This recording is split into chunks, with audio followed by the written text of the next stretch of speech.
बिस्मिल्लाहिर्रहमानिर्रहीम।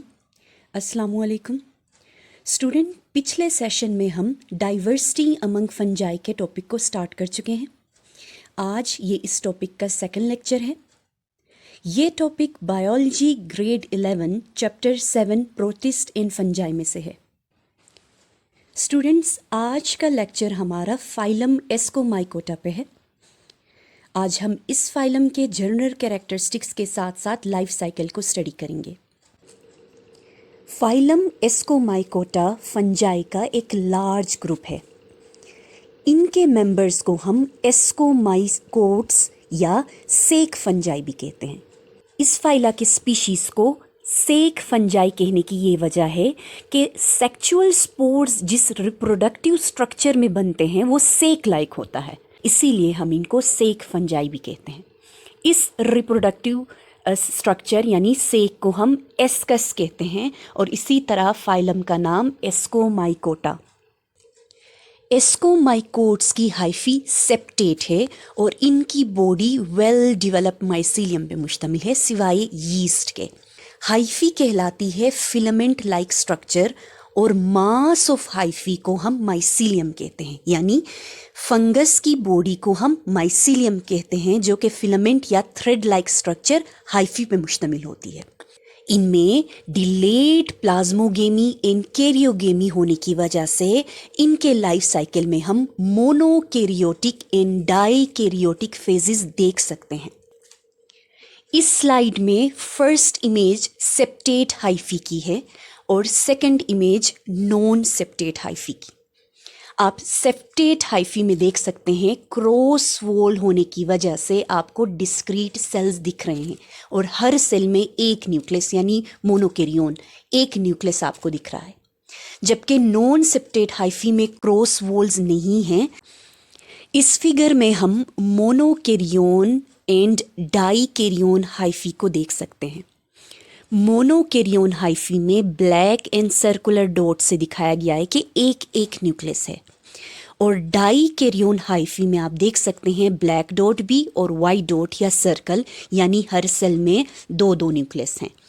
और ऐसा डिलेड कैरियोगेमी की वजह से है, यानी प्लाज्मोगेमी के बाद कैरियोगेमी फौरन नहीं होती है। सेक फंजाई यानी एस्कोमाइकोट्स एसेक्सुअल रिप्रोडक्शन कोनिडिया के जरिए करते हैं। एसेक्सुअल रिप्रोडक्टिव स्पोर्स कोनिडिया या कोनिडियोस्पोर्स कहलाते हैं। रिप्रोडक्टिव स्पोर्स या कोनिडियोस्पोर कहें आप कोनिडिया कहें, इनका शेप भी स्पीशी टू स्पीशी, साइज और कलर भी स्पीशी टू स्पीशी वेरी कर सकता है।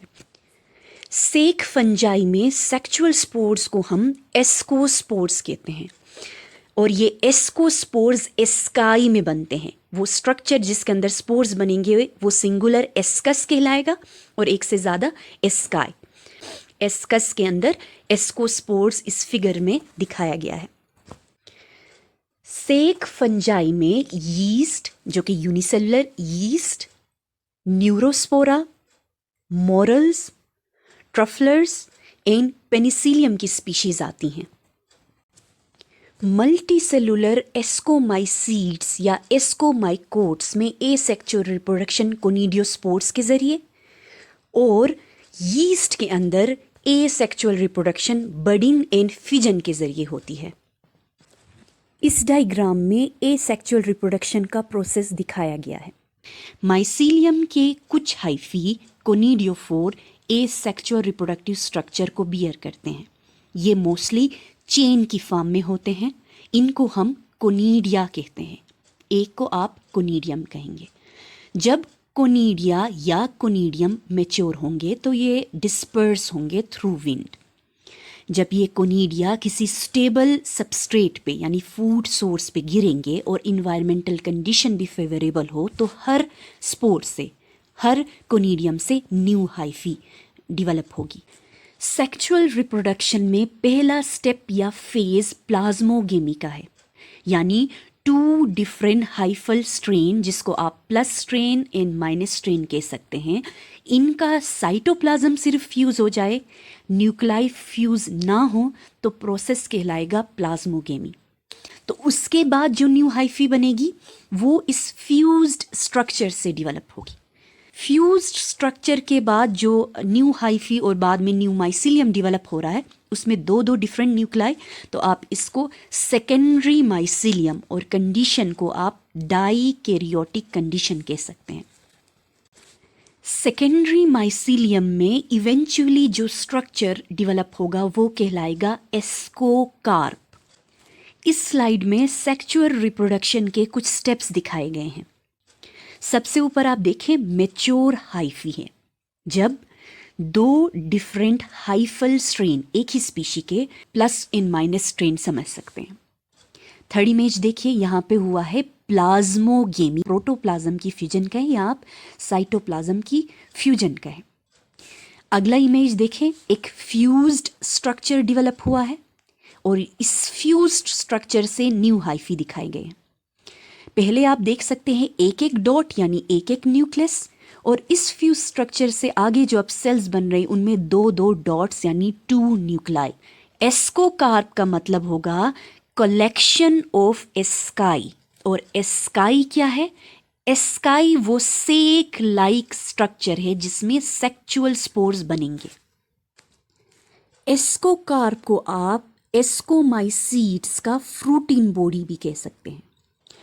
एस्कोकार्प की फॉर्मेशन के बाद, या आप कहें एस्काई या एस्कस की फॉर्मेशन के बाद नेक्स्ट स्टेप जो होगा वो कैरियोगेमी का होगा। कैरियोगेमी का मतलब ये कि जो टू डिफरेंट न्यूक्लाई एस्कस में मौजूद थे अब इन्होंने फ्यूज करना है। जब ये 2 डिफरेंट न्यूक्लाई फ्यूज होंगे तो रिजल्टेंट स्ट्रक्चर हमारा जाइगोट कहलाता है। इस जाइगोट को आप 2n न्यूक्लियस भी कह सकते हैं। नए स्पोर्स बनाने से पहले इस जाइगोट में या 2n न्यूक्लियस में मियोसिस का प्रोसेस होता है, जिसके नतीजे में 4 सेल या 4 हेप्लॉइड न्यूक्लाई बनेंगे। इस स्लाइड में हमने सेक्सुअल रिप्रोडक्शन के कुछ और स्टेप्स दिखाए हैं। एस्कोकार्प में एक से ज़्यादा एस्कस दिखाए गए हैं क्योंकि collection of ASCII is ascocarp. जब ये यंग एस्कस मैच्योर हो रहा होगा तो उसमें कैरियोगेमी, फ्यूजन ऑफ 2 न्यूक्लाई दिखाया गया है।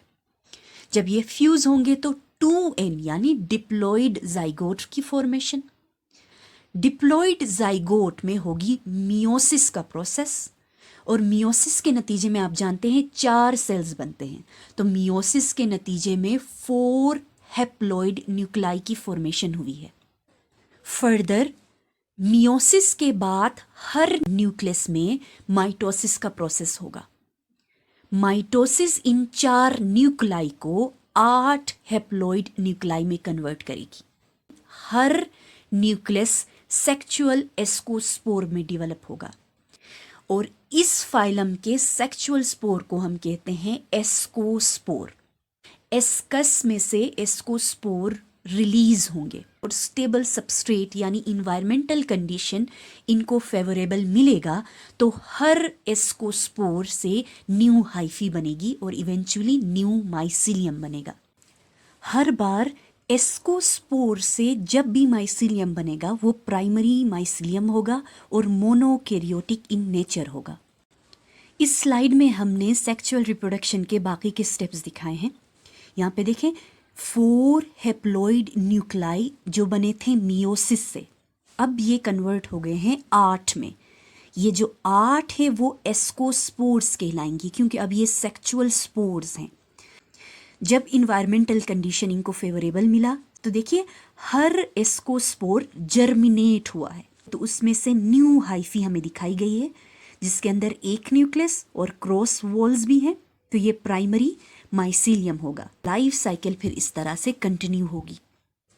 इस स्लाइड में हमने सेक्सुअल रिप्रोडक्शन के पूरे फेजेस को दिखाया है, और हमने इस प्रेजेंटेशन में देखा कि एस्कोमाइकोट्स ये सेक्सुअल रिप्रोडक्शन भी करते हैं और ये सेक्सुअल रिप्रोडक्शन भी करते हैं।